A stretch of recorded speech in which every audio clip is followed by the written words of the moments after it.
Okay అండి రెడ్డి గారు, చదువుతానండి. మీరు వింటానంటే నేను చదువుతానండి.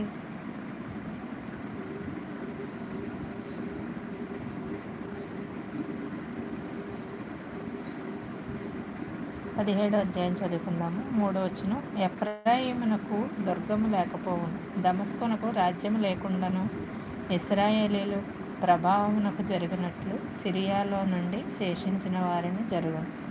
సైన్యములకు అధిపతి యెహోవా ఈ మాట సెలవిచ్చుచున్నాడు. ఆ దినమున యాకోబు యొక్క ప్రభావము క్షీణించిపోవును, కానీ క్రొవ్విన శరీరము కృషించిపోవును. వింటున్నారండి రెడ్డి గారు?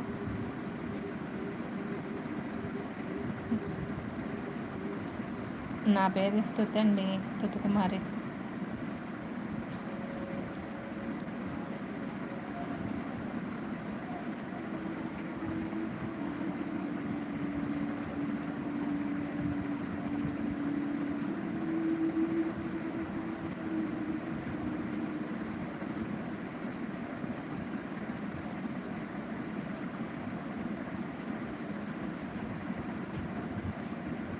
4వ వచనం చదువుకుందాం అండి. ఆ దినమున యాకోబు యొక్క ప్రభావము క్షీణించిపోవును, వాని క్రొవ్విన శరీరము కృషించిపోయాను.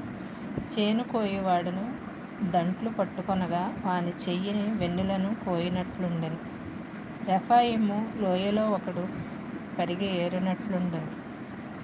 అయినను ఒలీవ చెట్లు దూలపొమ్మ పై కొమ్మ చివరను 2-3 పండ్లు మిగిలి ఉండినట్లు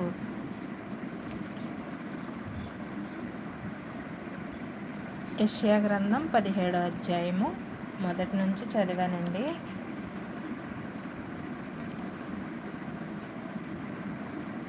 థ్యాంక్ యూ అండి రెడ్డి గారు.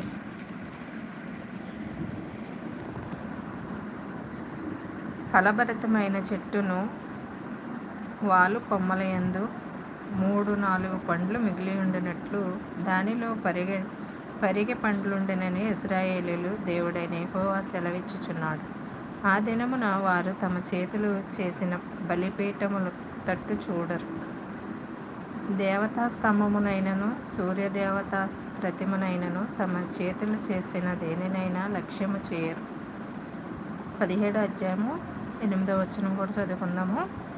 మానవులు తమను సృష్టించిన వారి వైపు చూతురు, వారి కన్నులు ఇశ్రాయేలీయుల యొక్క పరిశుద్ధ దేవుని లక్ష్యపెట్టును. ఆ దినమున ఎఫ్రాయిము బలమైన పట్టణములు ఇశ్రాయేలీయుల భయము చేతను అడవులలో కొండ శిఖరముల మీదను జనులు విడిపోయి స్థలముల వలె ఒగును. ఆ దేశము పాడగును. ఏలయనగా నీవు నీ రక్షణకర్త అయిన దేవుని మరిచిపోతివి,